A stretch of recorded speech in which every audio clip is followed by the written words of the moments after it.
Galactic Standard Date. Year 11356.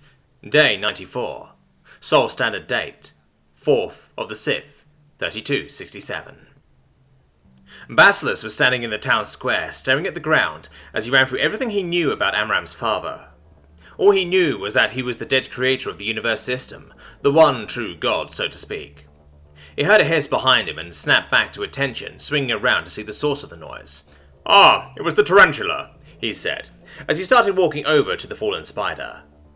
Now that he was focused on it, he could hear her the hissing with what seemed to be each passing breath. "I don't know if we got that language from the GC's lexicon, so I guess I should use telepathy." Basileus focused his mind onto the spider in front of him. "Will you survive?" Kecht cracked open one eye and took in every detail about the Reaper in front of him. "Ah, I really have died. Death is waiting for me to step into the halls." Basileus narrowed his eyes. "What? No! You are not going to die today! Gayla!" Basileus began to grow brighter, as the flames crawled along from the rest of his body and coalesced on his hand. His eyes flashed brightly and the flames turned into a liquid as they washed over Kecht and encapsulated his body. The holes in his carapace reformed and the cracks sealed. The blood washed away with the green waters, leaving a perfectly healthy Kecht who looked as though the whole war had missed him entirely. The only difference being that his chitinous body took a ghostly green sheen that was almost pearlescent. Kecht's eyes snapped open and he looked himself over with utter shock. "Is this real? I'm alive, or is this the afterlife?" he said, as he slowly brought his gaze to the Grim Reaper crouching next to him. Basileus let out an amused snort. "No, you are not dead. I healed you. Come on, let's get you to your people. You seem a bit shell-shocked," he thought, as he stood while keeping himself hunched over and extending a hand to the tarantula. "Oh, I just realized that he spoke and the translator worked." Kecht stared in awe at the gigantic form of the Reaper. As he stood, his form blotted out the sun, and he could see the fires licking at the air all over his body. It created an image not dissimilar from watching a solar eclipse close enough to the sun that you can see the flares leaping from the star. Kecht stuck his leg out unconsciously towards the outstretched hand, and felt himself get lifted up without any effort. Shock still dominated his features, as he took in the surroundings that had been burned and cut, until it was nothing like what it used to be. "Is it over? Are they gone?" Basileus smiled and said, "Yep. Amram and I opened a whole can of whoop-ass on Mail's little goons." He looked up, triumphantly, and then noticed that their moon had been cut into 3 pieces. Excuse me, what the fuck? How did the moon get cut literally in half? Oh, I really hope I didn't do that." Kecht looked up at the exclamation from Basileus, and his jaw dropped to the figurative floor. His moon had been utterly decimated. He could see the molten rock roiling where it had been cut clean through, creating an image like a dying sun being held within the cold confines of the moon.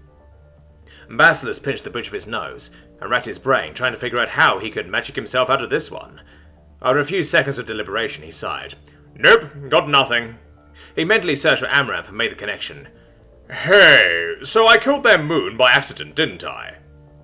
Amaranth laughed out loud as she slowly descended into the atmosphere, creating a ghostly roar that scared the shit out of Kecht, who dipped behind Basileus. "Yes, you did. Were you even aware of what you just unleashed upon this universe?" Basileus scratched his head. A big bang?" he mentally communicated, as he cracked an awkward smile at absolutely no one. "That's the biggest understatement I've ever heard, unless of course you were referring to what your species considers the beginning of this universe. Then you are fairly accurate, just wrong end of the spectrum." Basileus's eyes widened. "Excuse me? The opposite of the Big Bang, so a universe destroyer?" Amaranth landed next to him and bellowed out with a deep draconic voice. "Yes, you unleashed a universe eater. The only one who knew how to create things like that was my father. As the creator, naturally he knew how to destroy as well. How did you perform father's magic?" Basileus looked down in shock.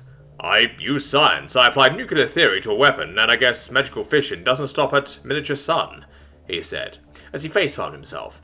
Speaking of your father, he and I apparently had a chat after we finished the bubble."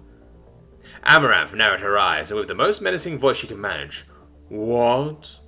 This is a fucking awful joke, John." Basileus winced at the tone of her voice and usage of his old name. "I am not joking.